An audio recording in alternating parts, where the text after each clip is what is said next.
Cintia, eu discordo, eu vejo que também esse discurso é carregado de uma ideologia conservadora. As pessoas que falam, vocês normalmente se referem à ideologia de gênero, essas pessoas se referem como identidade de gênero, é como elas se enxergam, como elas se veem, né, perante elas mesmas e perante a sociedade. Eu não sei se as duas coisas são excludentes, aí eu queria te colocar essa ponderação. Quando a gente pensa no português, eu conversei com alguns linguistas já naquela primeira vez que você veio, e eu até resgatei, recuperei essa conversa, e eles me explicaram algumas coisas, né? Por exemplo, o português vem do latim, são 3 gêneros originalmente, né? No latim, masculino, feminino, neutro. O alemão ainda conserva esses 3 gêneros. Depois, com o passar do tempo, a transformação da língua, nós cultivamos apenas os 2 gêneros, masculino e feminino. Só que você tem uma coisa que é a norma culta, que eu concordo com você, deve ser preservada, deve ser ensinada, que é o nosso português, e tem também as variantes da língua que vão acontecendo justamente com um processo dinâmico e vivo. Então, a minha pergunta é até que ponto a linguagem neutra também pode ser adotada como mais uma variação da língua. Ela não precisa ser a norma culta nos livros de português, mas ela também pode ser endereçada, usada eventualmente nas salas de aula, porque alguns grupos na sociedade, feministas, LGBTQI e jovens se identificam com o uso dessa língua. Se essa língua vai se tornar predominante ou não, isso é um processo natural de evolução da língua. Se ela vai ser adotada pelos meios de comunicação, pela mídia e pelos falantes daquela língua, da língua portuguesa em geral. As duas coisas não podem conviver? A norma culta e essas novas variantes que surgem? Tá, sua pergunta é excelente e mais uma vez eu vou te dar aquela resposta. A língua é viva, você está coberta de razão, mas o que se vê aí é uma imposição.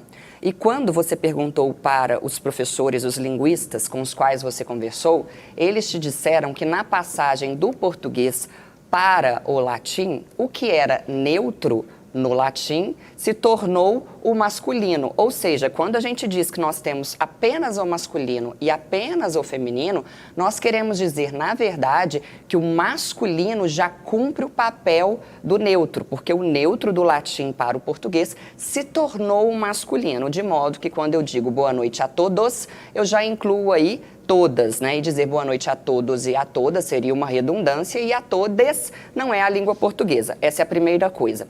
A segunda coisa, a convivência do dialeto, porque é um dialeto, né? Do dialeto não binário com a norma culta.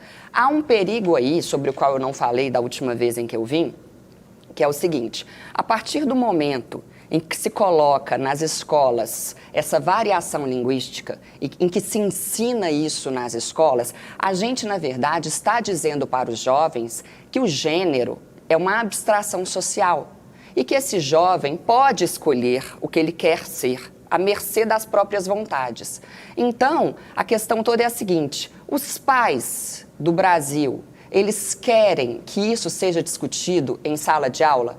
A sala de aula é o ambiente para se discutir se a criança quer ser homem, se ela quer ser mulher, ou se ela não quer ser nada, se ela quer ser não binária? Como que vai ser isso? Então, o que me preocupa é o seguinte, porque a imposição do dialeto não binário nas escolas tem um discurso inclusivo, tem, mas, na verdade, essa imposição vai gerar uma discussão num ambiente que, para muitos pais, não é o ambiente adequado para que se discuta isso. Muitos pais gostariam de ter a oportunidade de discutir esse tipo de coisa dentro de casa.